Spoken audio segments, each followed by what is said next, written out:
안녕하세요. 감동사연 채널 왈칵입니다. 꾸준히 한국과 각별한 인연이 있는 외국인 분들의 이야기를 생생하게 전달하는데 힘쓰도록 하겠습니다. 이제 오늘의 사연자분 모셔볼게요. 사연자분 안녕하세요. 안녕하세요. 저는 이탈리아의 30대 초반 직장인 안젤라라고 합니다. 이렇게 평소 시청하던 채널인 왈칵에 제 사연을 담을 수 있게 된 것에 대해 저는 몇 년 전 해외 출장을 갔다가 유람선을 타고 시칠리아로 향하던 중 있었던 사고와 거기서 한국인 분들의 뛰어난 대처 능력에 대해 감동을 먹어서 그것과 관련된 이야기를 하고자 이렇게 인터뷰 신청을 하게 되었습니다. 반갑습니다. 안젤님. 저런 유람선 사고가 있었군요. 이제 본격적으로 안젤라님의 사연 들어보시죠. 저는 이탈리아 시칠리아 섬에서 타고 자랐으며 어릴 적부터 패션의 나라 이탈리아에서 태어난 것을 굉장히 뿌듯하게 여겼습니다. 저희 부모님은 제가 어릴 적부터 옷 입는 것에 관심이 많으니 저를 시칠리아 섬에서 이탈리아 육지 쪽으로 보내려고 했었죠. 하지만 제가 나이가 먹을수록 시칠리아 섬 쪽에도 패션 사업이 많이 발달하게 되더라고요. 그래서 저는 제가 태어난 이탈리아 시칠리아 섬에 지금까지 쭉 살고 있습니다. 물론 대학은 육지 쪽에서 나왔습니다. 관심 있는 패션 공부를 하였고 의상 디자인 학과를 나왔지요. 저는 졸업을 하고 다시 시칠리아 섬으로 돌아와서 이곳에 있는 패션 사업부에 취직하게 되었습니다. 제가 취직한 패션 사업부는 국제 패션의 협업 사업을 굉장히 활성화하여 발전된 융합 패션을 이루고자 하는 꿈을 가지고 있던 사업체였습니다. 저는 그 사업부에서 터키 사업부에서 일했죠. 때문에 터키와 시칠리아 섬을 자주 왔다 갔다 했습니다. 시칠리아 섬에서 터키로 갈 수 있는 방법은 물론 다양하지만 가장 좋은 통로가 유람선을 이용하는 것이었어요. 평소 그 유람선을 타고 왔다 갔다 하며 출장 일을 했지요. 안젤라님 멋진 일을 하셨네요. 패션 사업 직원이라니 훌륭하십니다. 저는 전 세계 패션의 다양성이 존중되고 그 존중을 이루어내려면 융합과 해체 과정을 잘 겪어내야 한다고 생각했어요. 제가 그 주축에 있다고 생각을 해서 항상 뿌듯함을 느끼면서 일했죠. 근데 어느 날이었습니다. 제 인생에 절대절명의 위기가 발생한 날이었어요. 여느 때와 같이 터키에서 출장 일을 마친 후 시칠리아 섬으로 돌아오는 길이었어요. 그때 제가 탔던 유람선은 30명 내외 남짓 인원 제한이 있던 소형 선박이었습니다. 근데 그날따라 날씨가 유독 변덕스러웠습니다. 평소 같았으면 지중해 연안이라 온난한 날씨의 연속이고 그렇게 파도가 많이 치는 경로가 아니었거든요. 근데 정말 그런 날 있잖아요. 마른 하늘에 날벼락치는 날씨요. 그날의 일기예보는 매우 밝음이었습니다. 그것이 문제였을까요? 소형 선박의 선장이나 직원들 그리고 관광객과 저 같은 일로 인해서 왔다 갔다 하는 모든 사람들이 이러한 자연재해에 준비를 하지 못했던 겁니다. 해가 슬슬 저물어가는 시간대였습니다. 갑자기 맑은 날씨에 빗방울이 뚝뚝 떨어지기 시작하더니 엄청난 바람과 함께 폭풍우가 치는 겁니다. 파도는 저희 배를 삼켜버릴 듯하게 강하게 다가왔어요. 이탈리아 선장은 방송으로 외쳤습니다. 비상구에 위치된 구명조끼를 일단 모두 입으라고요. 근데 어찌 된 건지 구명조끼가 제대로 비치되어 있지 않았던 거예요. 인원은 30명 남짓한데 구명조끼가 12개 정도밖에 없는 겁니다. 네, 맞습니다. 제가 거의 일정 없는 지중해 연안이었고 제가 다니는 이 경로는 더욱이 이렇게 파도가 세게 칠 일이 평소에 없다 보니 항시적으로 구명조끼 비치 관리를 제대로 못했던 것이지요.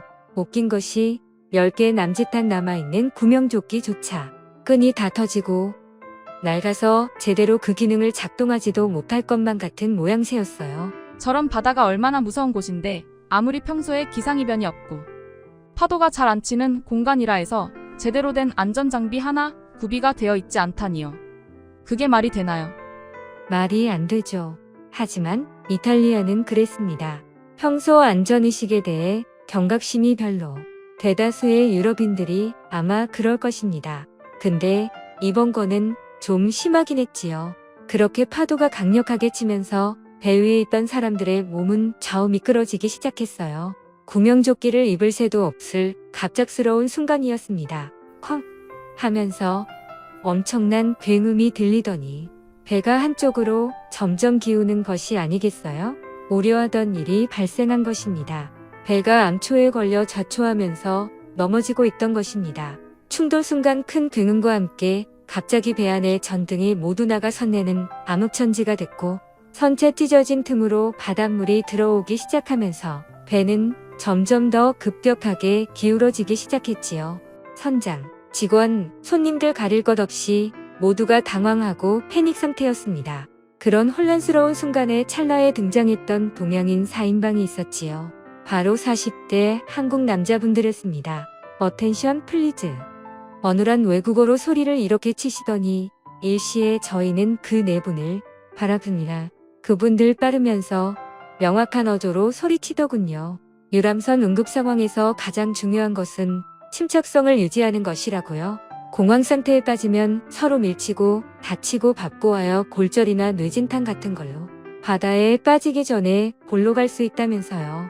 어눌한 동양인의 영어가 이렇게 선명하게 들을 수가 있다니 싶었습니다. 숨을 고르게 유지하는 데에 온 집중을 다하세요. 내 옆에 공포에 질린 사람이 있다면 정신 차릴 수 있게 소리를 지르세요. 아이와 여자를 먼저 안전한 곳으로 이동시키는데 인도해주세요. 칠흑 같은 어둠 속에서 한국인 4인방 아저씨들의 명확한 진두지휘는 시끄러운 폭풍우 속에서도 또렷하게 거기 있는 사람들에게 각인되었어요. 저희는 집중해서 남아있는 구명조끼를 아이와 저를 포함한 여자에게 먼저 입히고 배의 위쪽, 배에서 멀어지는 방향으로 이동시키려 했습니다. 하지만 저는 그 동양인 남자분들을 도와주고 싶은 마음이 컸답니다. 이렇게 용감한 사람들이 다 있나 싶었거든요. 그래서 아저씨들을 도와 어린이, 여자, 노인분들을 인도하고 저를 포함한 7명 정도만 선체의 가장 위험한 부분만 남게 되었어요. 아저씨들은 우리가 각자의 역할을 다하고 모두 한마음으로 움직여야지만 사상자 없이 다 같이 살 수가 있다고 말하며 서로를 독려했어요. 점점 배가 바다에 점점 더 깊이 빠져들려고 했죠. 30명이나 되는 인원이 일시에 탈출 시 구명 뗏목을 펼칠 수 있는 환경이 아니었고 슬라이드를 이용하지 못하는 상황이었습니다. 때문에 아저씨들은 물에서 움직이기 쉽게 신발을 벗고 다리를 모아 쭉 핀 후 한 손은 몸 옆에 붙이고 한 손으로 입과 코를 막고 배에서 최대한 멀리 물속으로 뛰어들어야 한다. 하지만 구명조끼를 입지 못했던 사람들이 문제였답니다. 구명조끼를 입은 인원은 아저씨들의 지시로 물속으로 하나 둘씩 뛰어들었고 입지 않은 인원들은 배의 가장 위쪽으로 향했습니다. 저런. 그 뒤로는 어떻게 된 건가요?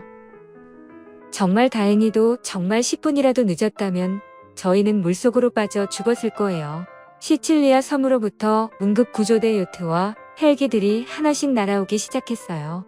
총 6대의 응급구조대 요트는 물에 빠져있는 사람들을 차례차례 구하기 시작했고 선체에 있던 저를 포함한 인원들은 헬기를 통해 구출이 되었지요. 저희는 다행히도 시칠리아 섬에 단 한 명의 사상자도 없이 무사 도착할 수 있었습니다. 남녀노소 할 것 없이 한국인 아저씨 4인방에게 감사 인사를 얼마나 드린지 몰라요. 어떤 할머니는 이 동양인 남자들에게 이탈리아 측에서 상패를 내려야 한다며 정부로 전화를 걸겠다고 하기도 하고 내 목숨을 구해준 값으로 거금을 주겠다고 하는 사람도 있었습니다. 하지만 그 4인방이 아저씨 친구들은 쿨하게 그런 거 괜찮다고 다들 우리 말 잘 따라줘서 감사하다며 대신 앞으로 2번 다시 이런 일이 발생했을 때 우리가 했던 것처럼 사람들을 도와서 위험을 넘겨달라며 당부의 이야기를 하며 자기네들은 이제 못했던 여행을 해야겠다며 유유히 사라졌습니다. 거기 있던 저희들은 한동안 벙져서 별다른 말도 못했지요. 한국 사람들은 정말 위기의 순간에 그것을 해결하는 능력과 집중력이 대단한 것 같아요. 그리고 남의 위기를 자기 위기보다 더 생각해주고 그것에 대한 보상은 전혀 생각하지 않죠. 흔히 말하는 콜남콜녀들만 있는 듯합니다. 저는 그 이후로 한국 사람에 대해 동경하기 시작했지요. 지금은 한국에 관심이 엄청 생겨서 1년에 2번씩 꼭 방문하여 그때 제 목숨을 구해준 한국에 와서 봉사활동을 한답니다. 나중에 그 아저씨를 만나게 되면 그땐 정말 경황이 없어서 제대로 인사를 못 드렸지만 비싼 음식 사드리겠다고 인사드리고 싶네요. 제 사연은 여기서 마무리하도록 하겠습니다. 감사합니다. 안젤라님의 위험천만하지만 잘 해결해 나갔던 사연 잘 들었습니다. 위기의 순간에 기지를 발휘해 많은 사람들을 살려낸 자랑스러운 우리 한국인 아저씨분들 훌륭하십니다. 지금까지 감동사연 채널 왈칵이었습니다. 감사합니다.